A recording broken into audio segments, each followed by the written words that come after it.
the 100th episode. I'm Clayton Howe, and this is Entertainment X. I want to take a moment to thank everyone who's listened to the last 99 episodes, and to all of my guests from the 99 episodes. It's very exciting to hit 100, and I appreciate each and every one of you who have been on the show, who have listened to the show, and who enjoy the show. So thank you very much for listening and your continued support as we hit the big 100 on Entertainment X. Good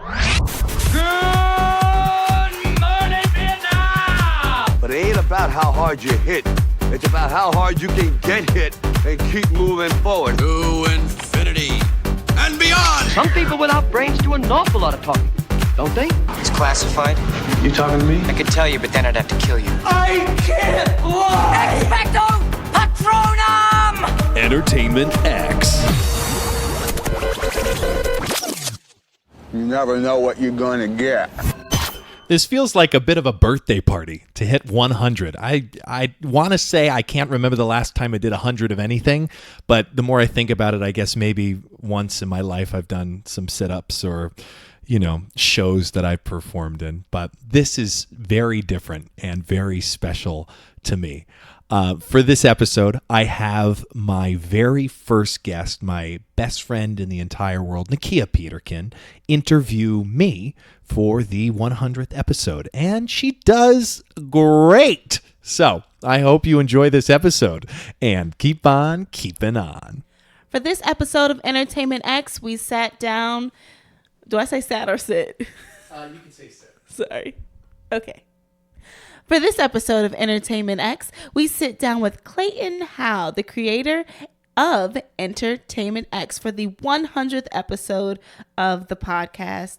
We talk about life lessons. We talk about college and how he has grown from that point to this, how much the podcast has played a role in that growth, and where he sees the podcast heading in the future. We had such a great time going back and forth.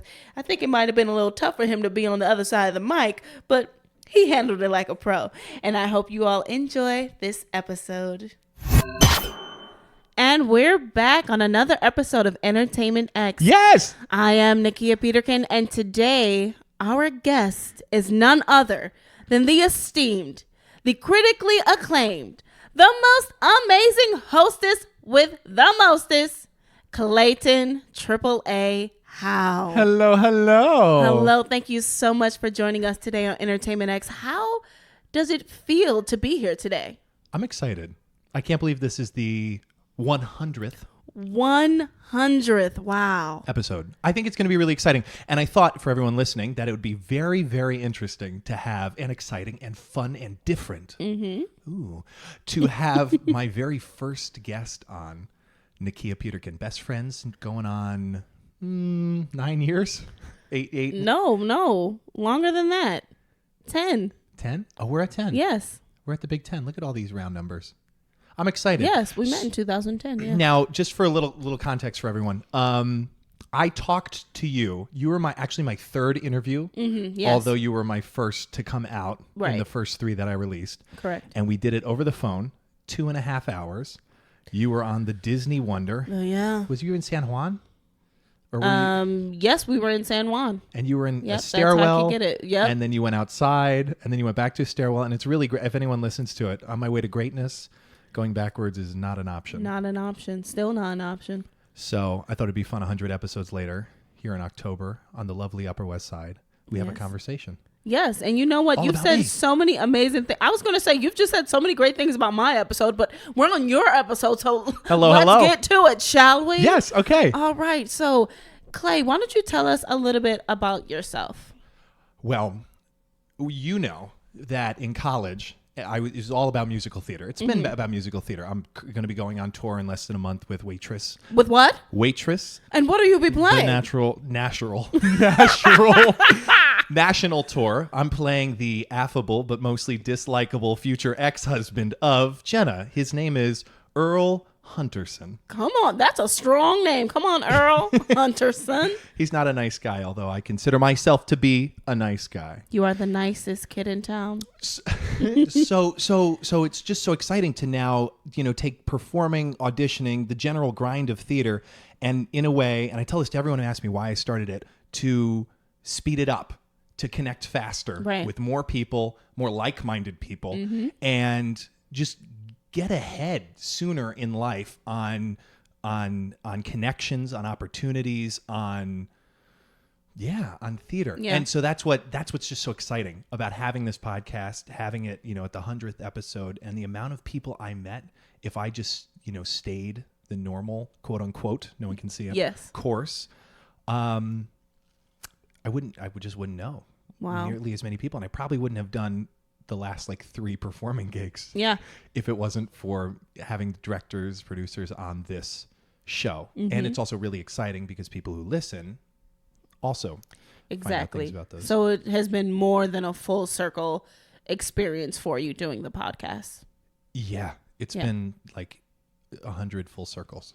I'm very happy to hear that. Would you mind sharing the story of the time right before the podcast really began? You were doing something similar with reaching out to people. Can you share that story for the people? For the people. So I was getting really antsy in my Wadsworth Terrace apartment. Wadsworth, thank you. Locals know where that is, up at 190th Street in Manhattan Island. And you never have to say island. You could just say Manhattan. You can just say Manhattan. So I know it's because I'm from Long Island. So I say Long. But it's where is that? No, it's Long Island. Right. Anyway, so I was writing letters to people, prominent people. Yes. In entertainment. Not just Joe Schmo.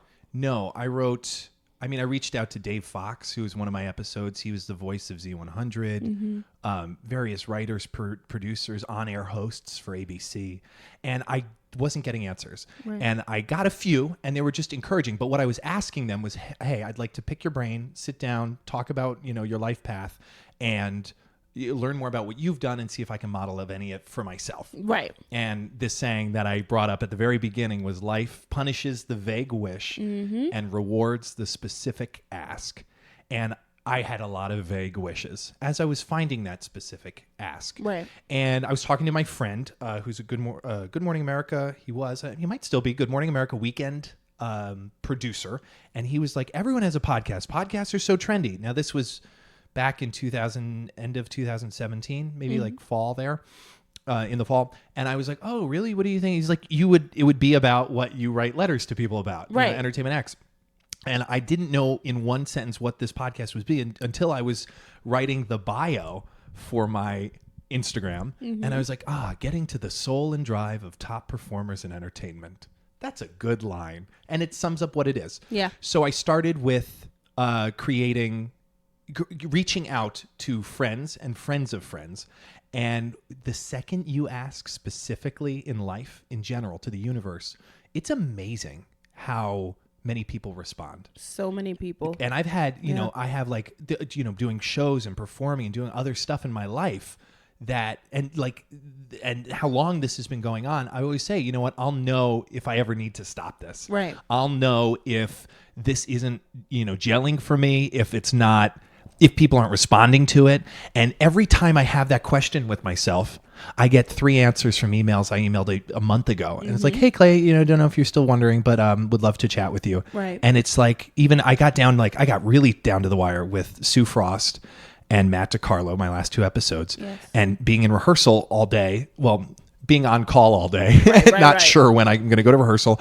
It's hard to organize any of that, and so we're doing this now, and this is Monday, October 14th. Yes, it is. And then on Wednesday, I'm going to be having another conversation. I don't want to say who it is, just in case the conversation doesn't happen. Right. It'll save me on editing. But you'll see what it is when it's the 101st episode. Exactly, 101. Amen. And so that's a very long-winded response to your question, but it was just really incredible because it was almost like I was just kind of rickety, wobbling around the ideas of what I wanted. And the second I had a destination, everything is just everything lines up with it. Yes, it does. Yes, it does. And that's exactly why I asked you to share that story, because there may be some listeners out there who don't realize that whatever they're feeling is kind of like murky. Yeah. But if they just keep on giving themselves a very direct vision, that they will eventually get to, you know, their 100th episode of their podcast or whatever the project or thing is that they're seeking. And I was able to see you go on this journey firsthand, and it's been so cool to see all of that unfold. Now you're here. What do you make of it? I'm just curious. Honestly, it's been like, shocking is not the word. It's been, because you always miraculous. knew. No. Yeah, I always knew. I would say it's been miraculous, honestly, because to see someone who's always been so focused on one thing, like when I first met you, all I knew is that you loved musical theater, and I didn't know you had other interests that would go into this vein. You know what I mean? Like, and I know you play the drums. For the people who don't know, the man is talented. He has many a talents. One of them is the drums. Oh, please stop. Please. I'll give you your $20 later. All right. Slide on the table. But, you know, so I've seen you do certain things for so many years, and I was like, but this is what Clay does. And then when this came about, it was like, wow, he's really good at this. And it was really easy. You're such a people person that it's no surprise that, you know, once you got a couple podcast episodes under your belt, that people are like, oh yeah, I'll tell you about my friend, and I'll tell you about this person and that person.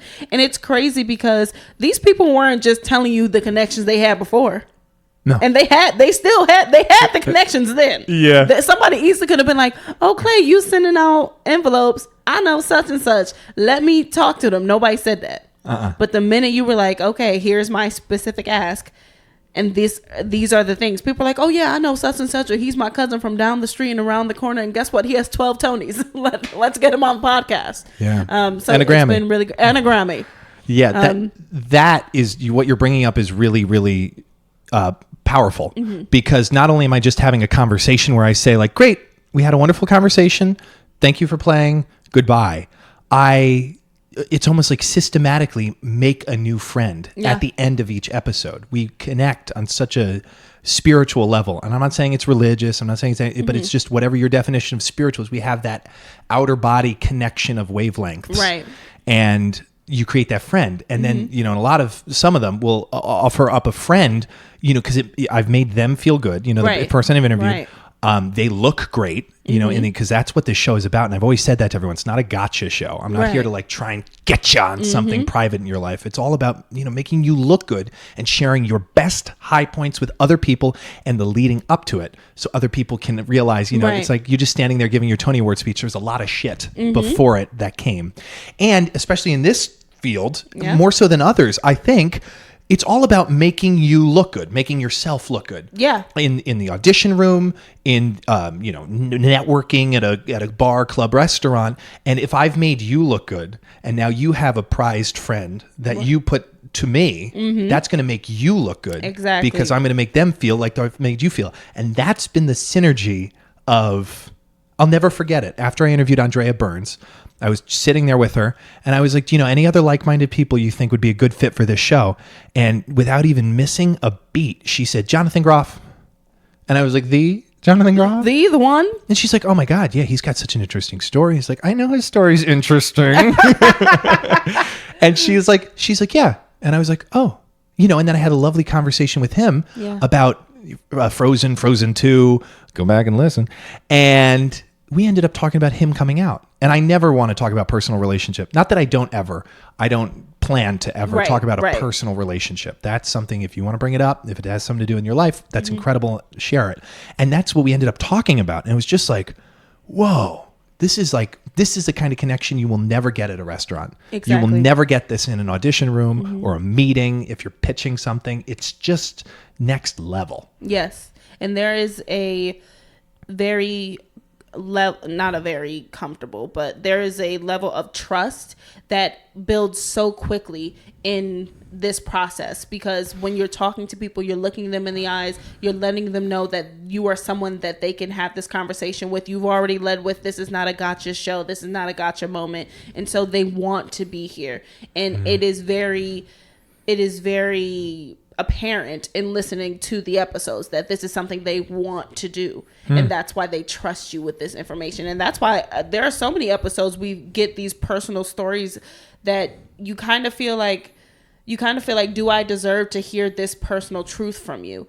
Because we don't know them as the reader. I mean, as the listener. Yeah. Like, you get to know them sitting there, but we're just secondhand listening. But we get the benefit of that trust that they have with you by listening to these episodes. So it's very clear that you are obviously great at what you do, because then, you know, you wouldn't have the show and the podcast, and it would not have gotten to 100 beautiful episodes. We can't wait for 100 more. But let's keep getting into it. So, can you tell me, is this what you expected it to be? Yes and no. I remember before the first episode standing on the Astoria Boulevard platform with my Zoom H6 recorder, my two SM58 microphones, and my gold-plated XLR 6-foot cables, and my little B&H bag. And I was playing in my head the way the first conversation would go. You know, like we do that with like an award speech. I've had my Tony Award speech in my head, or like, you know, whatever those moments, or some of us know it as like, you know, after you have a fight, it's like 20/20 vision. I would have said this, and they would have, it's just like it plays perfectly in your mind. Literally. And it was in my mind playing perfectly the conversation with Andrea Burns. And I was like, because she's a big deal. And I know her from schooling at Stella Adler, but I was like, you know, oh, I ask her this and then that and then this. And I had this whole, you know, and it only goes about 5 minutes. And all these episodes are an hour. So I wasn't on the platform for an hour. Sometimes you are, but I wasn't that day. And she was just going on and on and on in my head for like 5 minutes. And I was like, oh, this is perfect. This is going to be great. And then my first actual interview with John Hacker, who's on the national tour right now of Jersey Boys. Come on, John. He and I sat down and I was like, so we're going to do two parts here. So I had this beautiful 5-minute expectation of one episode. So that was expected, obviously. Everything else past the first 5 minutes of that one episode, which was not the first 3 episodes, is just been unexpected. And sitting down with John, I remember in his living room, and I had my questions, and I knew him as a friend from working with him at Ogunquit Playhouse. And I sat there and I was like, oh, you know, the questions are important, but what I really want to know is, you know, who is he? Right. And what is his background? Like, what did his parents or guardian or parent teach him? What does he remember as like a big mistake he made that he doesn't regret, but it proved essential in him learning? And part was that, you know, of having a genuine conversation there. And then the other part was modeling after Tim Ferriss. Right. And I have to give a shout out to Tim Ferriss, because now if we rewind, it's amazing how life gives you these little nudges. And if you don't listen, they get louder and louder, you know, and then the whole wall falls on you. And then if you still don't listen, you're really in limbo. And that's a thing Oprah had said. But these little things, I was like, oh, that's interesting. A little crumb here, a little piece of a brick falling on my shoulder there. I was like, oh, ow. Right. And Tim Ferriss, someone had told me that I reminded him, it was a radio jockey in the Philippines when I was there on the radio. At the end of the interview, he said, you remind me of Tim Ferriss. Do you know who that is? And I was like, no, I have no idea who that is. So I'm going to tell all of you if you don't know. He wrote The 4-Hour Workweek, a New York Times bestseller. Escape the 9-to-5 and live the super wealthy. Whatever the tagline is, it's a great book. And I listened to it for free on YouTube. 8 hours, 9-hour video, audio video of this book reading. And essentially, it's how do you work less and enjoy life more? How do you take your 9-to-5 job and turn it into more of project-based instead of, you know, action-based, where you have to be at a retail job for 9 hours. You can just go, you know, design something and it makes money for you, whatever that is. Uber for X, a new show, whatever it is. And I was thinking about Tim, and I started listening to his podcast, and he has this series of questions at the end that I was like, oh, I don't know if you can copyright questions. Thanks, Tim. And I made my whole, even my intro, everything is loosely based off of his structure. Yeah. But yet it's completely different. So then that was given to me.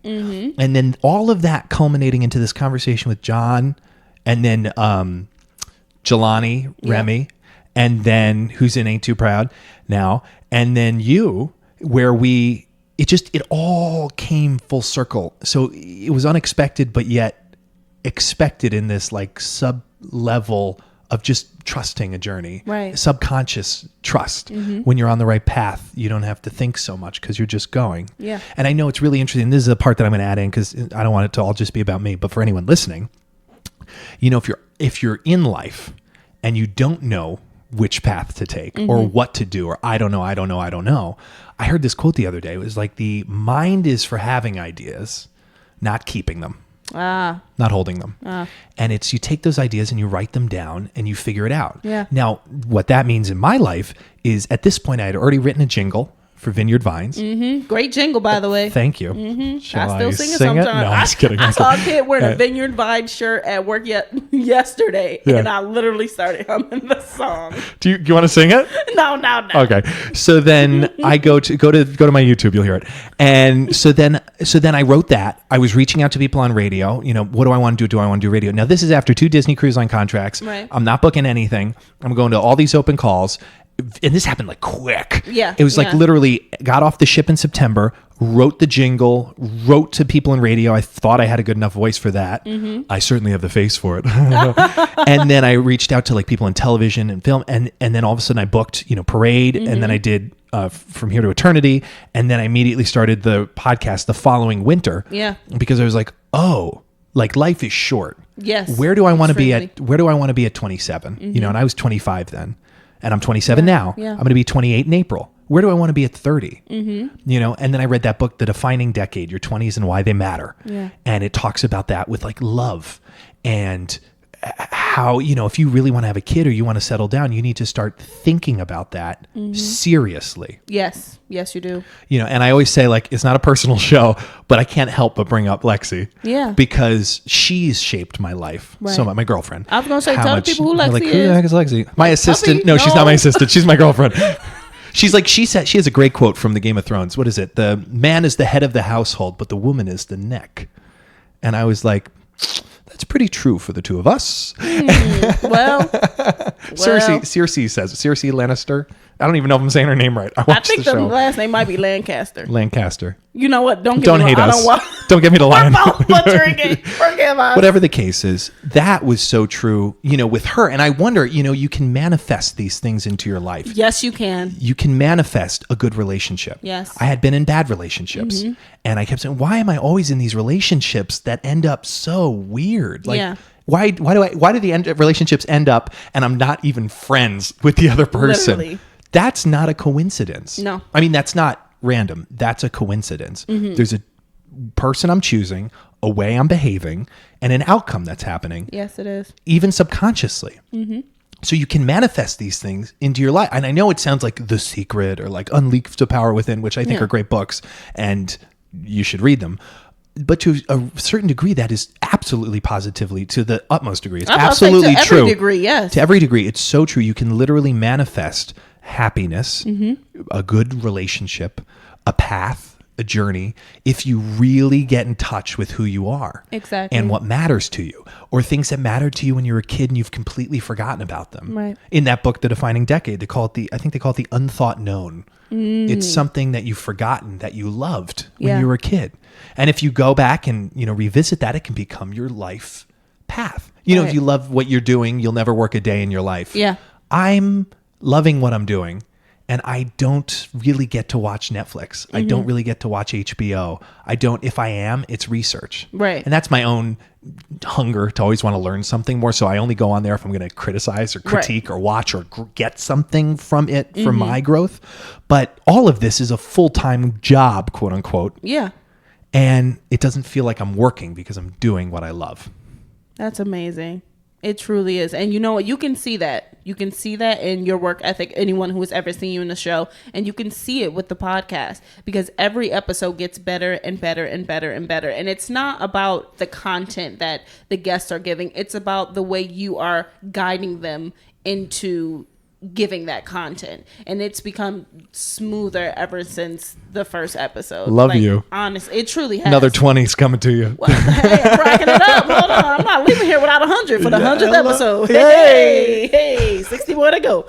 But it's true. It's true. And everything you've said makes so much sense. And it's important that you're sharing all of this because these aren't things that the listeners get to hear from you. We get to hear everyone else's philosophies on how they live their lives and what they do, and if Netflix is something they use to chill. So it's important for us to know that you only use it to critique, because that is where you are, and you are just as important as every other person you have interviewed on this podcast.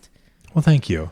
That's really sweet. You're welcome. It's true. I had something I was going to say, and you wiped it out of my brain with that comment. You know what I mean? So Like, you are the vehicle. Thank you. Like, they're great people. Every episode we've ever listened to has been great. But without the vehicle to get us these episodes, we would not have that content. And that makes your role the most important on this podcast as the creator and as the cultivator of this medium. Speaking of creating, cultivating, there's floodgates that open when you give yourself the permission. Yeah. To go Yes, ahead. there are.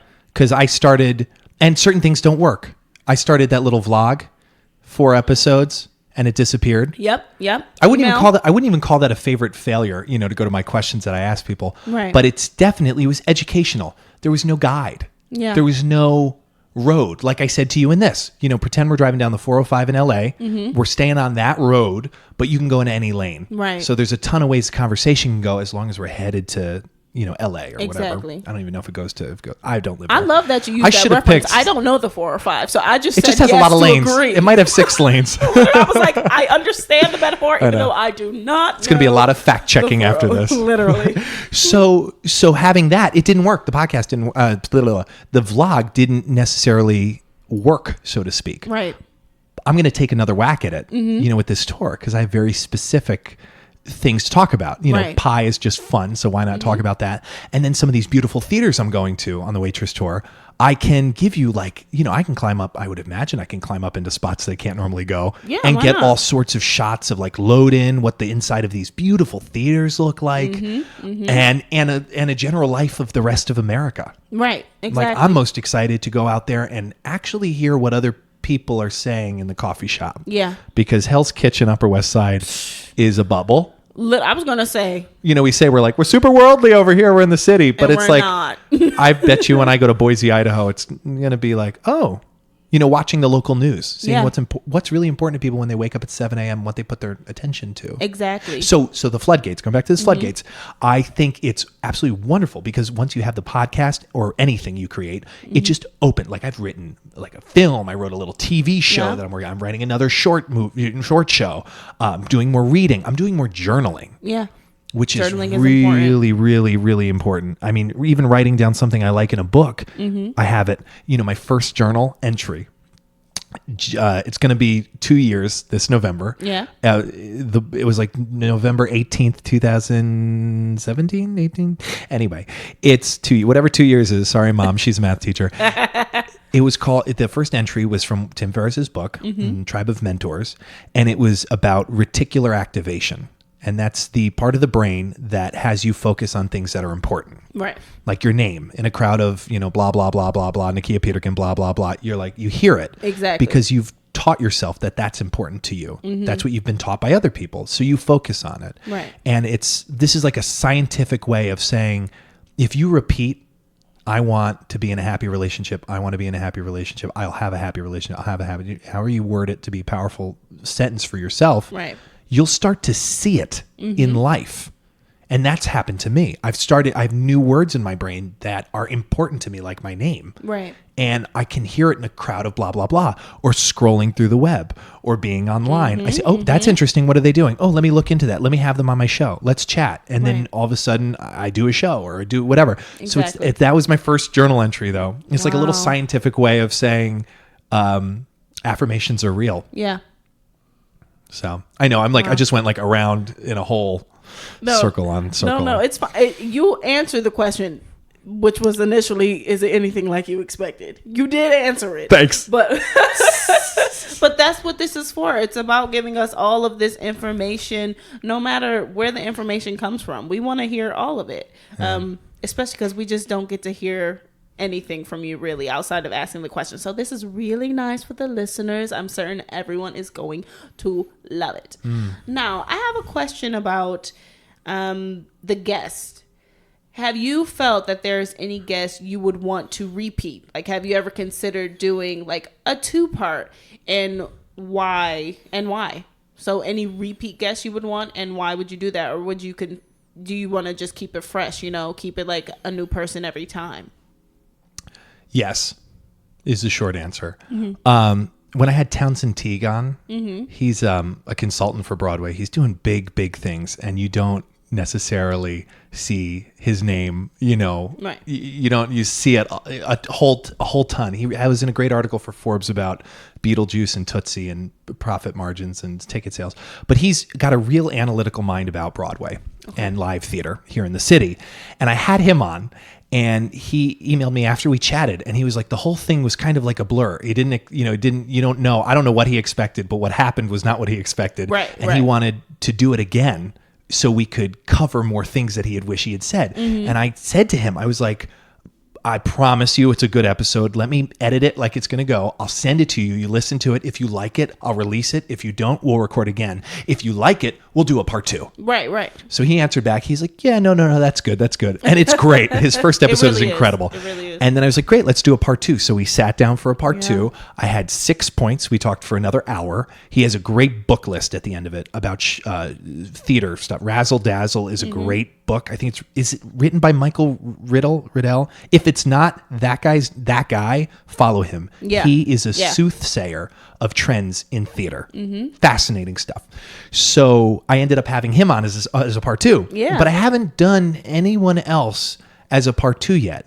And yes, there are multiple guests that I would like to have on a second time. I think we barely scratched the surface by the end of these hour-long episodes, because the first 30 minutes is, hi, I'm not saying this to them, but the conversation is, hi, I'm Clay, you can trust me. Here's some lukewarm questions. This is what we're going to get into. And then we go into a deep dive in the last 30 minutes where, they're sharing some really, really, really powerful life moments that are maybe private that other people are just going to grow so much from. So yes, coming up, I should do, and I will do some part 2s. Good. And going in the vein of, sharing all those life lessons and those deep things, would you say there are any particular lessons from the episodes of guests that stick out to you, like some of the favorite ones? Yeah. I don't know. There's so many. There's 99. Yes. The simpler ones are the ones that stick with me more. And I do this billboard quote at the end of a lot of the episodes, and like breathe was a billboard quote. That was one of my favorites, actually. It's simple. Yeah. It's very simple. We make it very complicated. And I'm going through a lot of growth personally in my life right now, having to trust. Right. I didn't realize lack of trust that I have for people. Right. Just from my, we all are betrayed, and it's like, it's a learned behavior to not trust, right? You grow up as a kid trusting.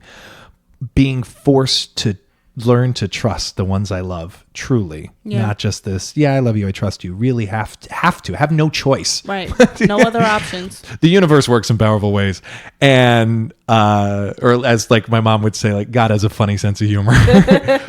So the question was, lessons that stand out. And so breathe. And that one's been sticking with me a lot lately because I have to breathe. Trust the path. Love. Yeah. On my way to greatness, going backwards isn't an option. And these are very simple thoughts that listen. Listen. That's a huge one that I've gotten better at from this show. Yeah. You can hear a lot of things, but if you don't really listen, you miss them. Go completely. And Lexi came up with this. I got to give her credit. She calls them tip of the iceberg thoughts. So you picture water and the tip of an iceberg. Right. And you say, not you, or I say, I feel a little bit down today. Below that surface is a big fat chunk of ice that has, I don't trust this person. This happened to me today. I'm not ready for this. I don't know if I'm going to do well today. It's that lizard brain, as Seth Godin calls it, of just, it's going on in your head and it's telling you, no, you suck. And it's not true. Right. But when someone says a sentence like that to me, like, oh, I'm sad about X. That's a tip of the iceberg thought. Right. I don't trust anyone. Story of my life. there's a lot Yeah. below the surface with that. Exactly. And listening, especially when I do these episodes, if I hear one little sentence that almost seems like a throwaway, Mm-hmm. I really have gotten better at hearing it Right. and being like, well, hold on, let's go back to that. What was the lessons that you learned? Yeah. What is that to you? And then all of a sudden we go way into left field, or not left field, it's center field, but I thought it was left field and it's center field now. Right. Of just a whole separate slew of conversation because I've listened. Exactly. I'm trying to think if there's any more that come to the top of my brain. I know one because ever since that episode, I hear you say it all the time. I never heard you say it before. It was get ready so you don't have to stay ready. I mean, stay ready so you don't have to get ready, Mike's. Yes. Stay ready so you don't have to get ready. Yes. I had never heard you say it before. And then after the episode, you say it all the time. That's a fun one too. It is a fun one. It's a great one. Because My I remember, grandma says it. I remember back at Stella Adler, we got up each individually to stand up. This is an Andrea Burns' class.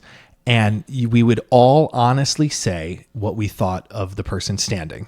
How they, but not formed opinions based on our own jadedness. Right. Just what ways of being have you demonstrated at lunch, in the room, on the street, and what does it mean to you? So you can better, just know how you're coming off. Some people, Exactly, yeah. it's a great exercise if you're open to it. If you're not, it can really, sound hurtful. But it's Yeah. a great exercise if you're willing to grow. And I stood up and I said, I always appear prepared. And I do the minimum amount of preparation.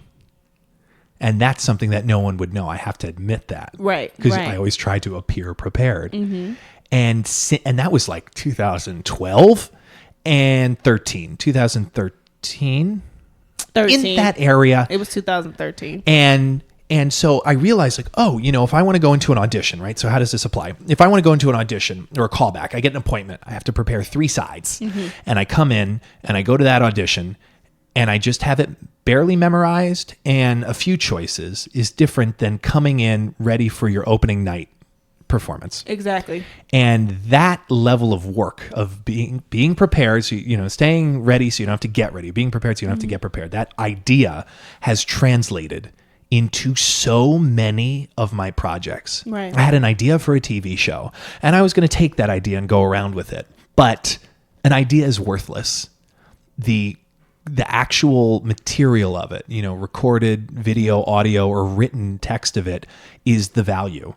And so with the latest show I'm writing, I've done an exceptional amount of work with my writing partner, Matthew Baker, that is just far and beyond what anyone would do initially. But it's important for me to stay ready so I don't have to get ready because you can't half-ass. That's another way of saying don't half-ass your life. Don't half-ass your passions.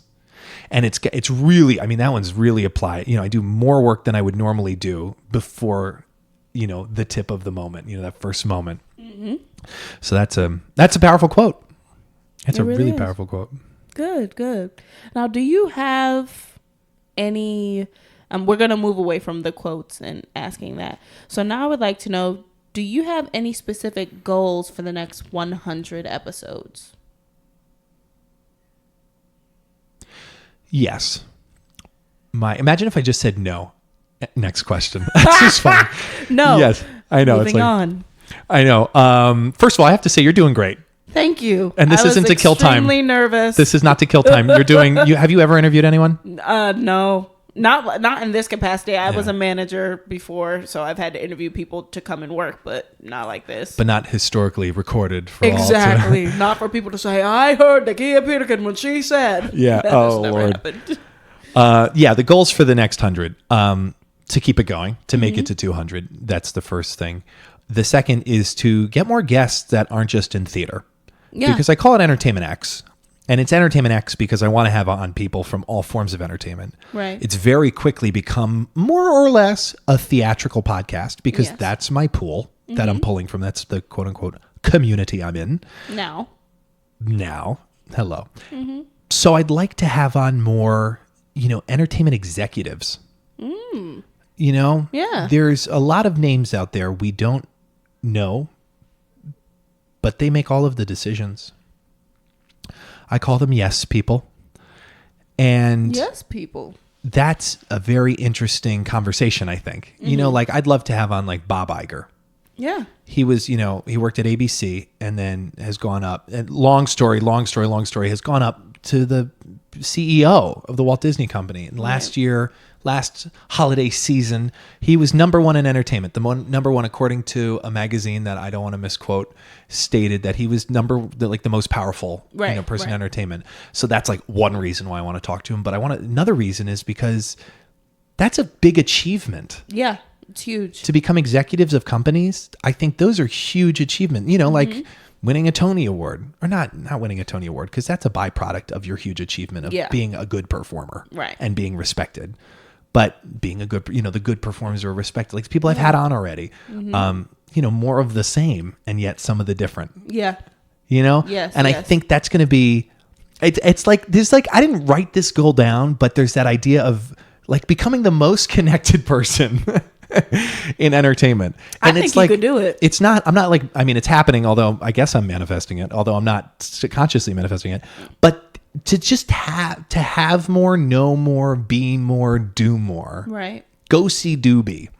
I think Ken Burns, the director, I just listened to it on Tim Ferriss' podcast. I think it was Ken. I hope it was Ken. Said GoSeeDoBe. Go out more, see more, do more, be more. Yeah.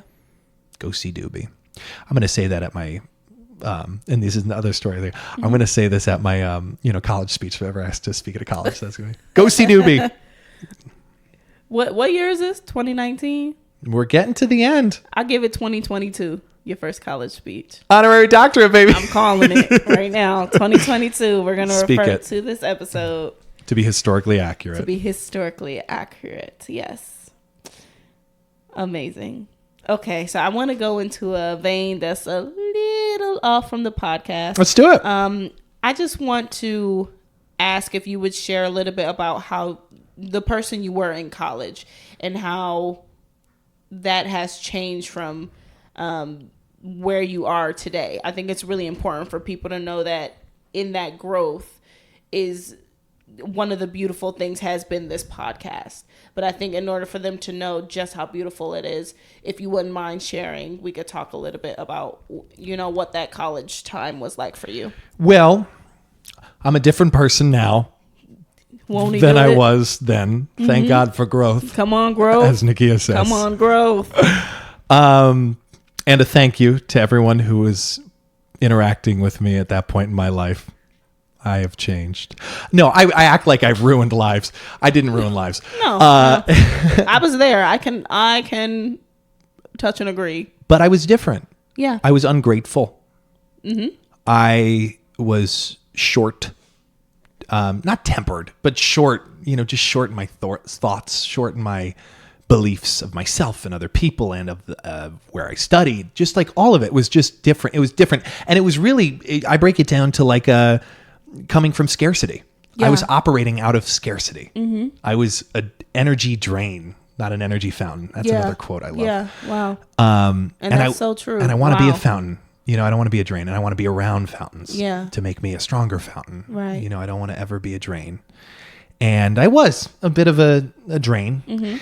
And that time, I think it's that time it was like there was a thought of what I thought I should be doing versus what I was actually doing. And I think that's where where the shortcoming came on my point. Shortcomings came on my part because I had expectations, they weren't happening, and I was inflexible in my belief to see the other expectations. Yeah. And I wouldn't say, I'd say the only regret, but I really don't, I try not to have any, actual regrets where I'm like, I regret that.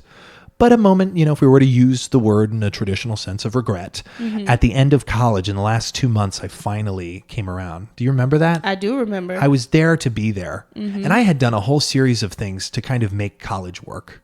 Yeah. Yeah. More gym time. It was great. It was really great. It taught me a lot about the discipline of exercise and how important that is, especially performing. Right. Going to the gym is like, we're doing waitress right now and we do crunches abs, all this. I'm called for the warm up in the morning, and I just Yeah. walk across the stage, and I am sweating at the end of the warm up. Right. Because it's a full body activation Yeah. in these shows. So that's, that was one really powerful thing. And then also DJing. Yeah, you did DJ Which, for quite a while. it's funny. Please tell me if I'm wrong, and this is my own opinion, but some of the loudest people are the saddest people. And I think that my DJing and being loud and, the center of that, party universe was coming Right. from a place of sadness. Just because I didn't, not that I didn't belong, it's that I didn't want Yes. to belong. I belonged. Yes. Like, we all belong. Yeah. But it's the choice. It's a story we tell ourselves. Right. And how the story you tell yourself will always be more true than what's happening. You can have nothing in the world and tell yourself you are the richest human on this planet. And you will be. And you are the richest. You could have everything in the world and tell yourself I am poor, and you will have nothing. Exactly. You can have friends and say I'm lonely, and that's true. You are lonely. Yeah. It doesn't matter what you truly have. It's what you tell yourself you have. Right. Right. So that was a huge, growth from college and who I was, because after that, Disney Cruise Line, 2 years, not even thinking, working, thinking, but working. Yeah. Yeah.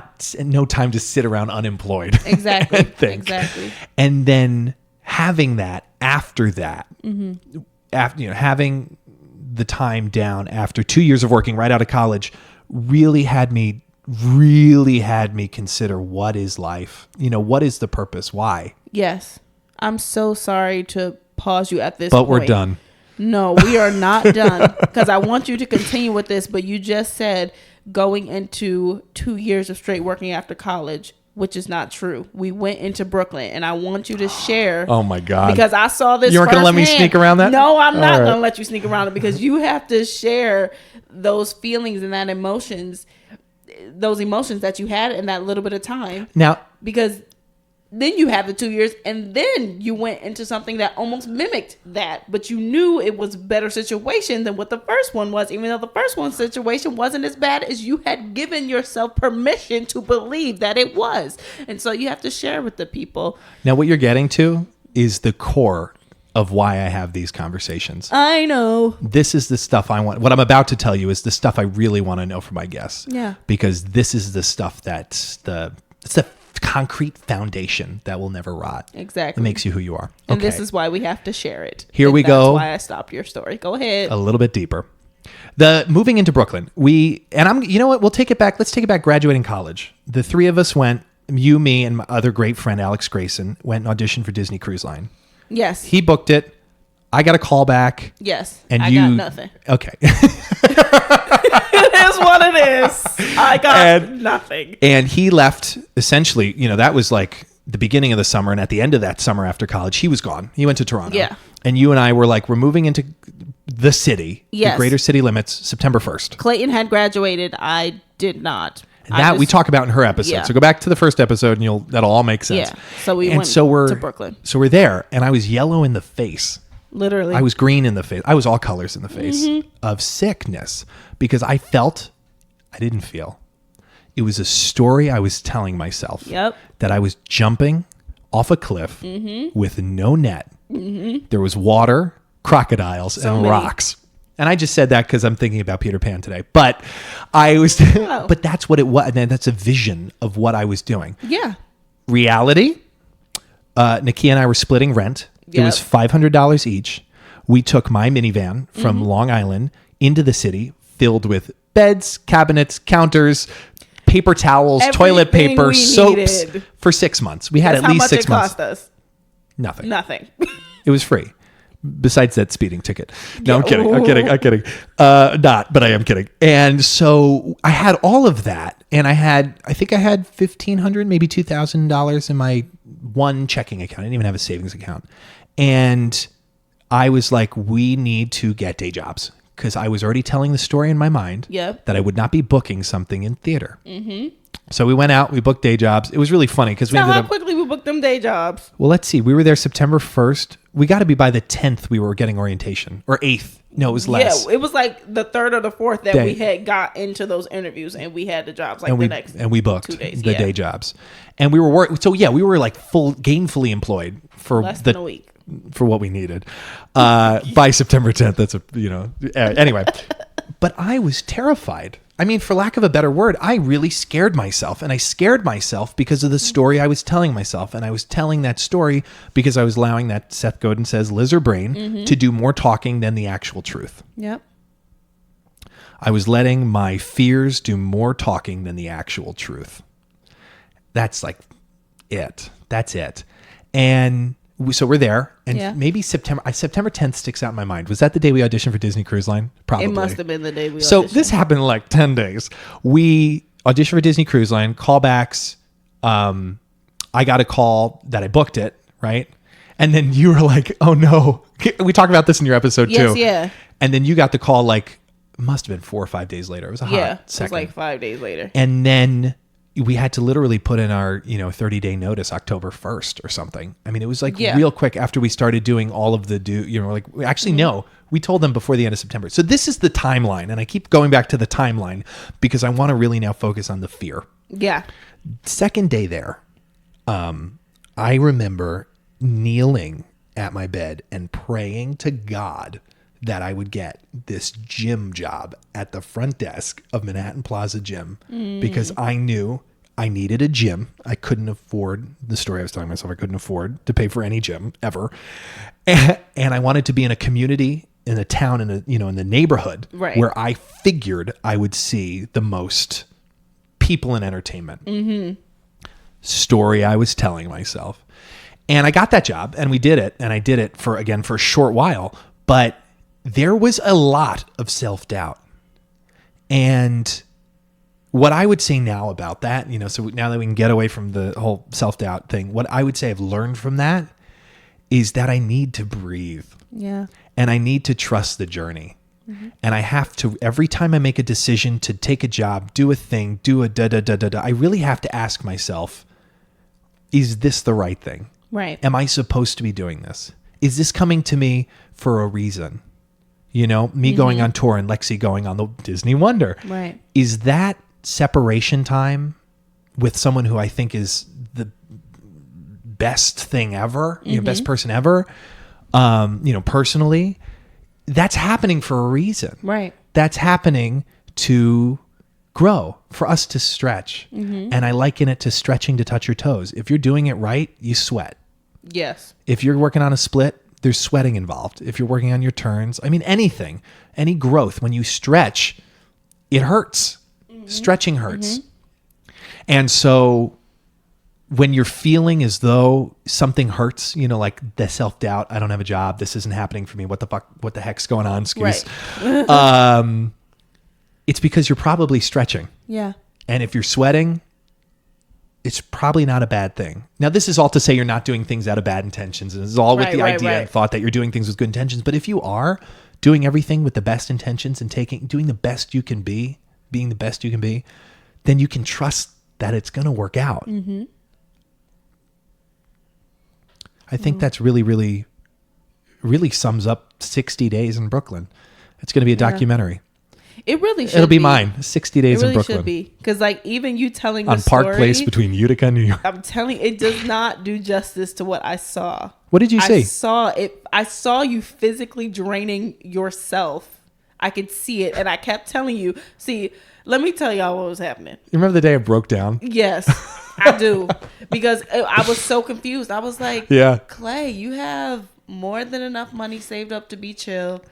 Everything is your parents cool. are 30 minutes away. Some kids' parents are in Kentucky. I was like, I just couldn't understand why you were working yourself up so much. And I kept saying, it's all right. We good. Like, we don't have I remember you patting me on the back, doing that thing where you're like, I want to help, but I don't want to get too much, if he needs to be alone. Yes. Like they're there. Right. Like not really knowing what to do. Yes. As Lexi says, it'll be okay. Exactly. Exactly. Because I knew that it would be okay, but you also have to go through what you have to go through for yourself, Like I would find these, like Clay would be like, oh, we got to go grocery shopping.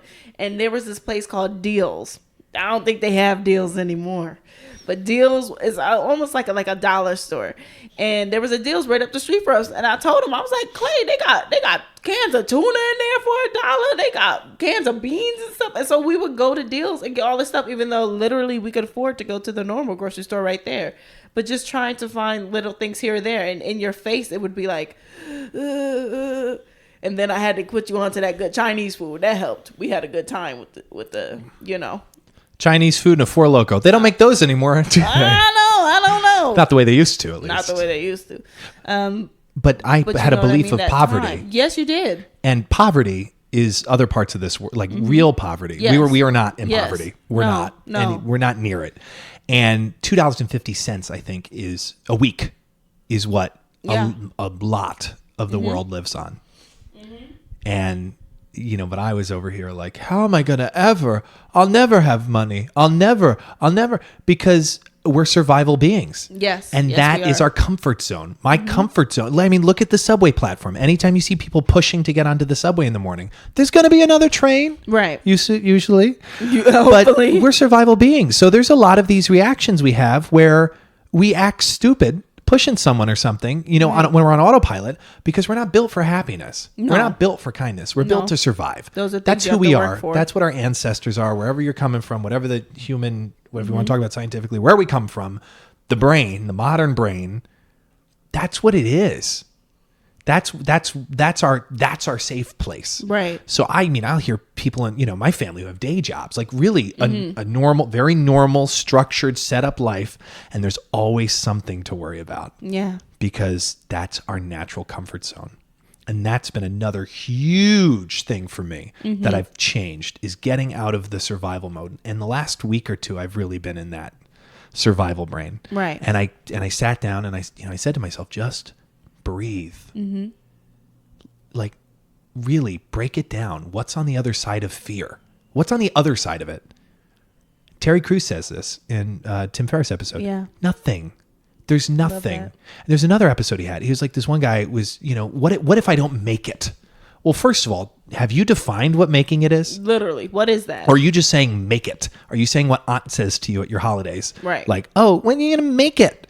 That's not, maybe they're a little older than that, but it's not, that's what define what make it is for yourself. Is it $50,000 a year job, which is the average income for like an American, I think. Right. Or $100,000. And I always go to money because that's still one of the more important things to me. Right. But anything, making it, making people smile, Exactly. and what's the worst thing that's going to happen? You have a college education, you're probably going to go work at a bank. Maybe. I don't know. Maybe. You don't have a college education. Maybe you, and this is all hypothetical, you could drive taxis. That's not death. No. That's not the end of No. the world. Probably you'd have a fine life. And once you realize what fear is and what's not on the other side of it, you can just go for it. Yeah. Anything. Have a safety net, have it figured out. Don't put yourself in a terrible situation. But it really, like, if you really realize, like, what's the worst it could really get, Right. Living in this country. And it's different for everyone. It's different. Yeah, my everyone has a definition is different different thing. and it's just, if you can get rid of that fear, it can really unlock your power. But I honestly feel like your journey to creating this podcast has helped you to come into that mindset even further and to expand your mind with all of books and all the things you've read just in this past 100 episodes that you've been doing the podcast. Because speaking from the college and then that time in Brooklyn and then all the ship stuff, you weren't in this mindset. You were getting there, but you weren't there. And I think it has helped to have this new Inside out approach as opposed to Yeah, outside in. exactly, Because that was all exactly. external. Exactly. It was all happening like, Right. to me, Right. before me. But even having that idea of things happen for you. They don't happen to you. Yes. Everything happens for you. Everything, no matter how much it might hurt. And if you believe that, Yeah. and this is important, this is powerful for me right now, that it's happening for me. Yeah. It's all happening for you. It's not happening to you. And when you start to tell yourself, that's another affirmation or, where you can really create this. I lost the word I was going to use. That's all going to work out. Yeah. Yes, it is. It's happening for you. would you say that the timing of the podcast happened just right for you? Yes. Yeah, hands down. Hands down. And I'm trying to think about how to articulate this. But back to that defining what making it is. Why do I want to be on Broadway? Why do I want to write a feature film? Why do I want to interview, all these what's the real reason behind it? And I talked to you about this after Parade. Yeah. To make a difference. It's short. This whole experience, this whole life experience, this spiritual beings having a human experience thing that Oprah says, it's short. Yeah. We are infinitesimal in the world. We are literally baby raindrops on a massive windshield that are just going to get wiped off before we know it, just in our own lives. Right. So to define what I want out of life, who do I want to be? What's my mission statement? And I'm paraphrasing it because I actually haven't read it in a while since I've written it down. Right. But it's to influence people positively, to add joy, value, and happiness, which is joy, to your life. Right. To anyone I meet. I mean, the person behind the counter, at Starbucks, or the people watching a show.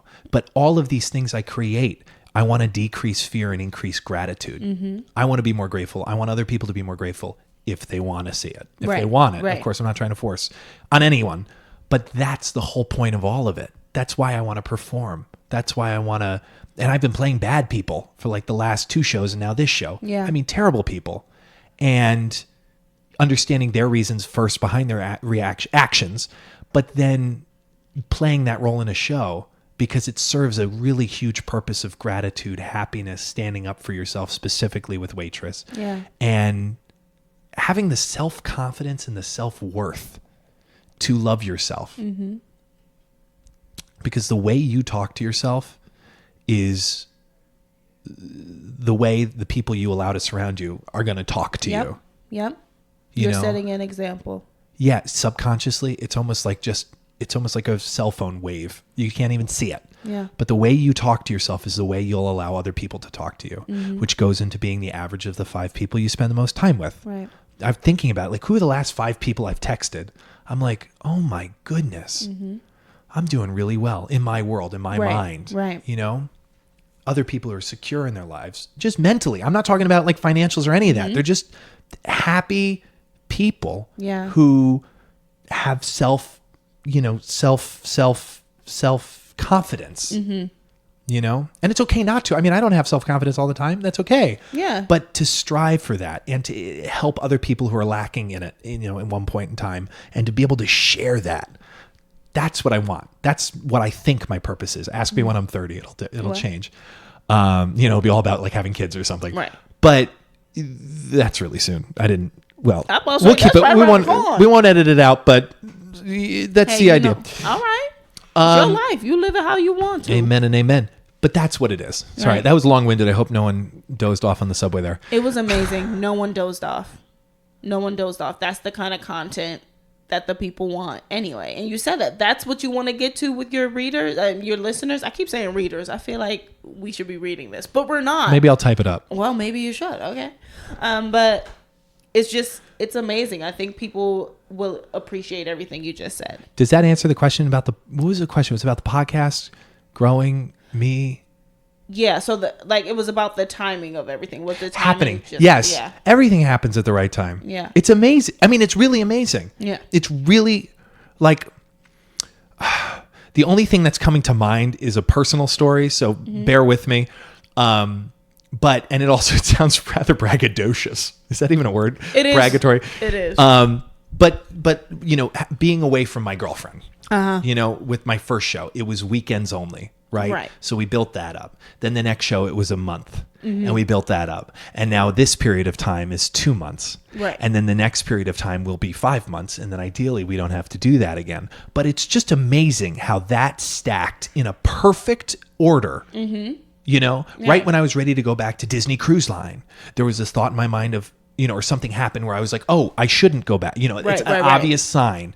And it's not just, I make it sound like I'm always working. I'm not, that's not the case, You are y'all. always working. It is what it is. No, it's not that. Okay. Listen, it is what it is. All right, we'll take it.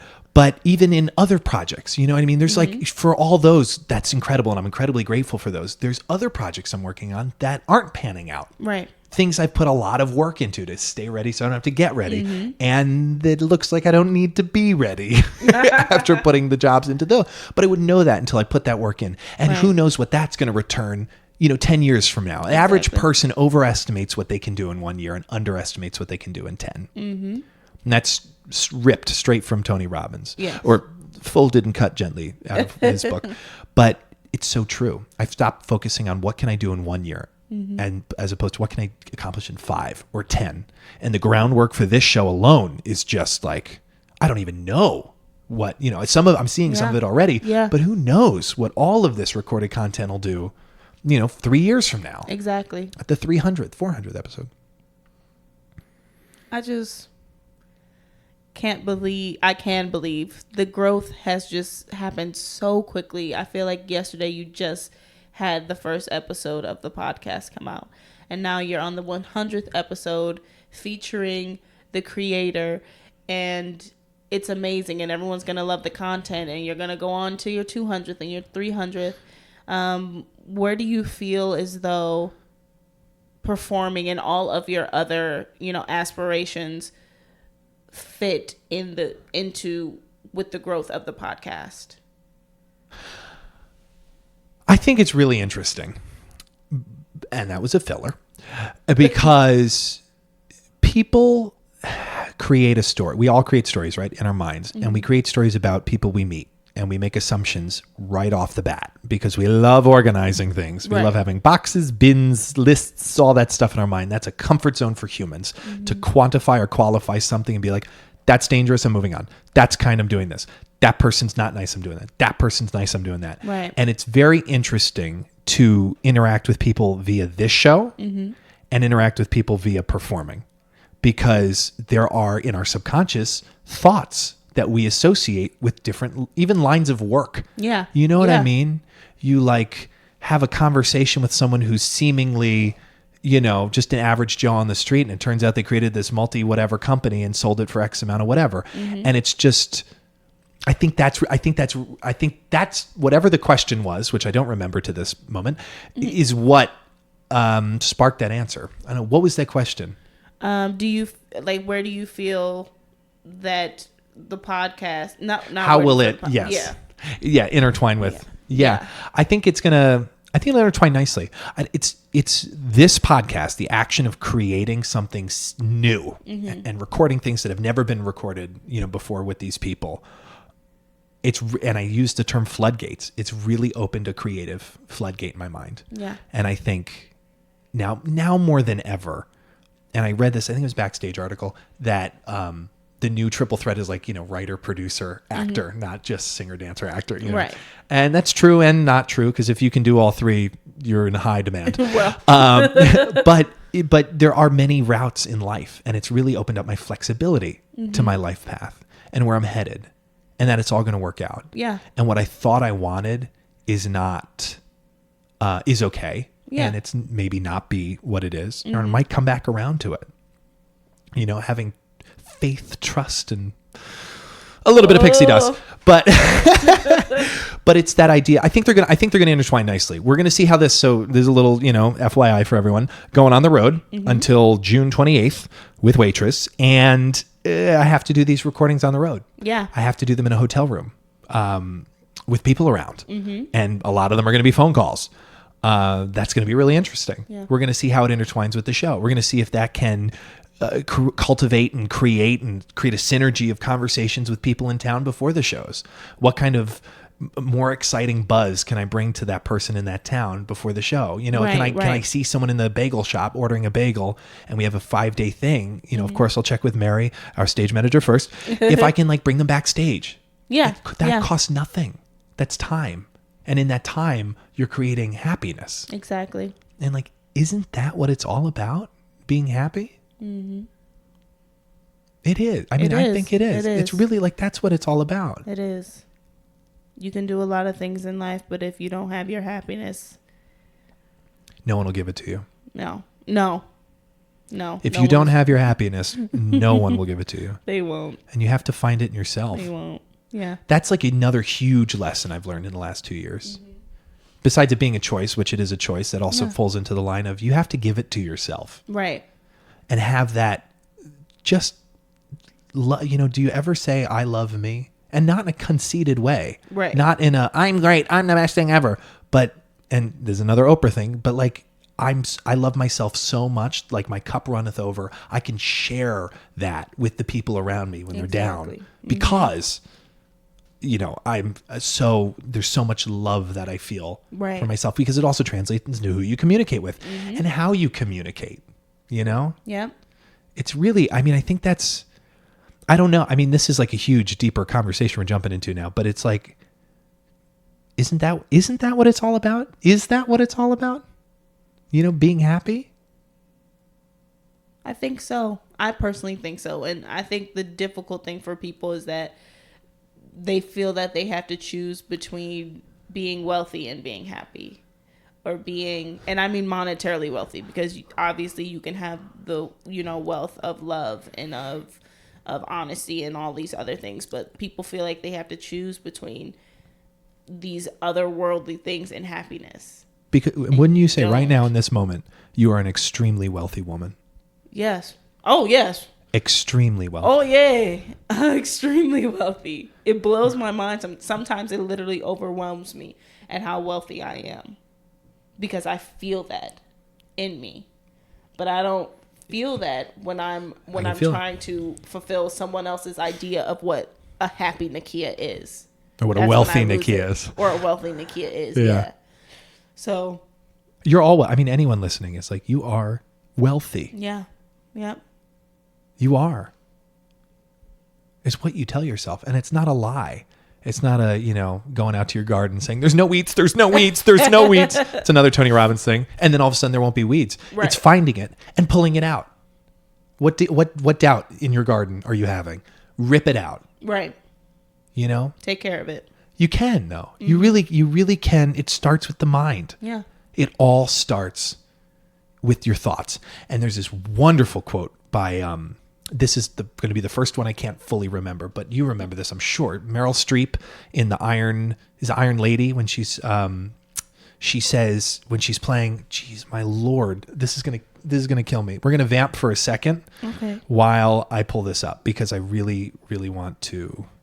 Okay, while you're pulling that up, I just want to say that exactly the thought you just had with, it all starts with your thought process and, where you take it. That's literally what happened with the podcast.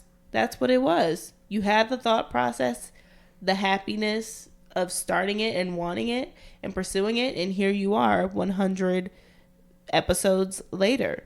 And continuing on that road to whatever your personal happiness is. She's playing Margaret Thatcher in The Iron Lady. So anyone who already knew that, I'm sorry if you were like itching in your seat over it. But this is what it is, the quote.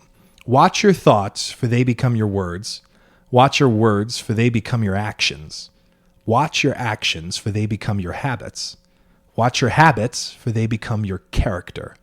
And watch your character, for it becomes your destiny.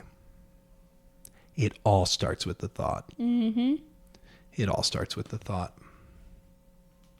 It all starts with the thought. I don't know how else to say it. That is exactly how you say it, and I think that is a great place to say goodbye.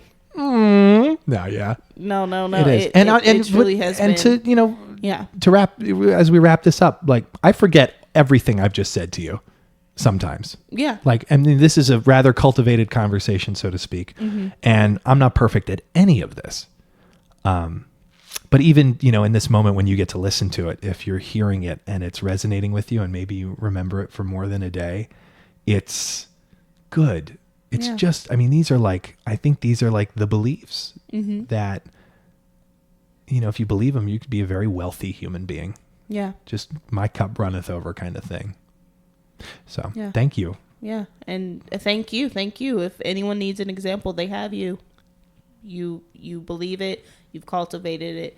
your cup is running over. We're all getting to experience that. So thank you. Only on Entertainment X. Yes, Entertainment X. Yeah. Is there, you've said a couple of books already, but are there any other titles you might want to share with us? Well, there's one you're reading right now. Yes, I'm rereading. I've read it multiple times. I've read it Yes. 1.5 times. 1.5. Called The Alchemist. Yes. That's a really great book. I suggest people own it. Yes. Because right when you've forgotten what the story's about, it's a good time to pick it back up. Mm-hmm. I'm not going to say his name right. Paulo Coelho. Thank you. Mm-hmm. And she was ready with it. Razzle Dazzle. Okay. Michael Riddell. It's about theater. Mm-hmm. It's really, I mean, for anyone who's in theater, you should read it. By the wonderful Townsend Teague suggested. I haven't read this book in a while, but All the Places You'll Go by Dr. Seuss. Love that book. That is like at that same college speech. That's the book I'll read, which has been done before, I'm sure, by someone. But that's a really good children's book. Mm-hmm. There's others that I'm not thinking of the titles, but listen to the last 99 episodes and they're all in there. Yeah, they're all in there. There's a lot of books. Okay, you've already said a bunch of quotes and stuff too. I would say, to really wrap things up. One more quote? No. If there is a word or a phrase you could put on a billboard in Times Square, anywhere the billboard could be, what would it be? Is it a digital billboard? It is a digital, yes. Okay. Slides. So it'd be the massive one just under the 2019 ball number for New Year's Eve. And it would say, remember who you are. And that gets me emotional. I almost cried. I'm about to. My eyes are tearing. Remember who you are. Because we forget. Yeah. We forget the second we leave our comfort zone. Yes. And be it your bed, your phone, your home where you grew up, your day job, whatever the comfort zone is that we live in. Second you leave it, remember who you are. Right. And then it would change and it would say, listen to Entertainment X. Entertainment X. I love you. Thank you. I love you. Thank you so much. Spread love. You spread love. Give love. Be love. Be love. Do and we love. all make mistakes. We all don't do it all the time, but yes. remembering that is just, yeah. Wow. Thank you so much for joining us on the other side of the microphone. With mic number 2. I said it before we started. This microphone's been held by a few people. And I was like, I started naming some of the guests and all that. And Nakiya said, that microphone. Oh, that one? I said that microphone needs to be clean. it's got germs. It's got germs on it. Oh, my goodness. This has been great. This has been great. Thank Thank you you so much. Thank you. Thank you for taking this time. Of and course. I say this to everyone after I finish interviewing them. Thank you for taking the time. Time is non-renewable. Everything else is. Money is. All that other stuff is. Right. This time is gone. Yeah. It's now I'll never get it back. sitting in an SD hard drive, little card disk. Yeah. So anyone listening, thank you for taking this time out of your life to Yes, thank you. put us in your ears. It's a personal spot on a body. Yeah, we appreciate you. But we it's also appreciate you. It's also thank you for taking the time. And if you hear something that resonates with you, spread it, tweet Yeah. it. If you don't, leave it alone, let it go, move on. That's all right. It'll come back to you. And this is to 100 more episodes and 100 plus more after that. Keep rocking with us. We're not going anywhere. Ladies and gentlemen, boys and girls, Nakiya Peterkin is the host Hey! and Clayton Howe as the guest. Woo! You've been listening to Entertainment X, the podcast. You can follow Entertainment X on Instagram at _EntertainmentX_. If you haven't yet, go to Apple Podcasts and subscribe, rate, and review this podcast. Join Clay next week for another curiosity conversation on Entertainment X. Thank you for listening.